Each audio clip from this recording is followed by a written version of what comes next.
কি অনুষ্ঠান আয়োজন করেন বা কিরকম মানুষ সারা পান এলাকাবাসীদের? এটা পশ্চিমবঙ্গের পূর্ব বর্ধমান জেলার কাটোয়ার ২ নম্বরের শ্রীবাটি অঞ্চলের চান্ডুলি গ্রামের শ্রী শ্রী সৈনেশ্বর গড়রাজের পুজো। চান্ডুলি গ্রামের ঠাকুরবাড়ি নামে ওটা পরিচিত। আমাদের এই পুজোটা এবার ৬৭ বাৎসরিক অনুষ্ঠান হচ্ছে। ৬৭ বছর ধরে এরকম ব্যাপক আরও অনেক উত্তেজনার সাথে হয়, কিন্তু এই বছর মাধ্যমিক পরীক্ষার কথা মাথায় রেখে অনেক প্রোগ্রামকে ছোট করতে হয়েছে। অনেকের সুবিধা অসুবিধা দেখে আমাদেরকে চলতে হয়, সেই জন্য এবার অনেক অনুষ্ঠান, তার সত্ত্বেও কিছু কিছু অনুষ্ঠান রাখা হয়েছে। যেমন পুজোটা তো আমাদের থাকবেই, প্রতি বছরের মতো এই বছরও পুজো হবে। তারপরে সবথেকে যেটা এই পুজোর মেন আকর্ষণ, ঠাকুর মন্দিরের বাইরে আজকে একমাত্র আজকেই বেরোয়, বৎসরে একদিনই মন্দিরের বাইরে বেরোয়। এই ঠাকুরটা আমার দাদু স্বর্গীয় নীলকমল চক্রবর্তী ৬৭ বছর আগে টাটায় ফল্গু নদীতে খেলা করতে করতে পেয়েছিলেন।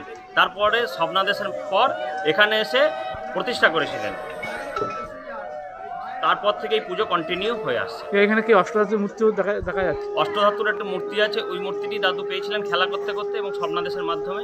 এখানে অনেক ভক্তগণের সমাগম হয়, দূর দূরান্ত থেকে আসে এই মন্দিরে পুজো দিতে, অনেক দূর দূর থেকে আসে। আজকের অনুষ্ঠানের পর আজকেও আমাদের এখানে নরনারায়ণ সেবা আছে, যেহেতু অনেক উপসী থাকেন, আজকে পুজো হয়। আজকে আমাদের হয় না, কালকে ভান্ডারা হবে, অনেক লোকের সমাগম হবে। আমি আপনাদের নিউজ চ্যানেলের মাধ্যমে সবাইকে আমন্ত্রণ জানাই, সবাই আসুন, পুজো দেখুন, কালকে নরনারায়ণ সেবায় অংশগ্রহণ করুন। আপনার নাম? আমার নাম কাশীনাথ চক্রবর্তী। আমার বাড়ি চান্ডুলি, আমি এই গ্রামের এই বাড়িরই ছেলে। আজকে কোথায় কি উপলক্ষে কি পুজো চলছে বা কি কি অনুষ্ঠান হয়, কদিন ধরে চলতে বলুন?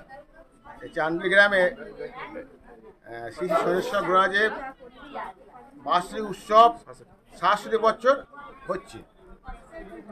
এটা ঈশ্বর নীলকমল চক্রবর্তী মহাশয় ঠাকুরটা উনি পেয়েছিলেন বহুদিন আগে টাটায় ফলগড়িতে, দিয়ে উনি স্থাপিত করেন ওনার বাড়িতে।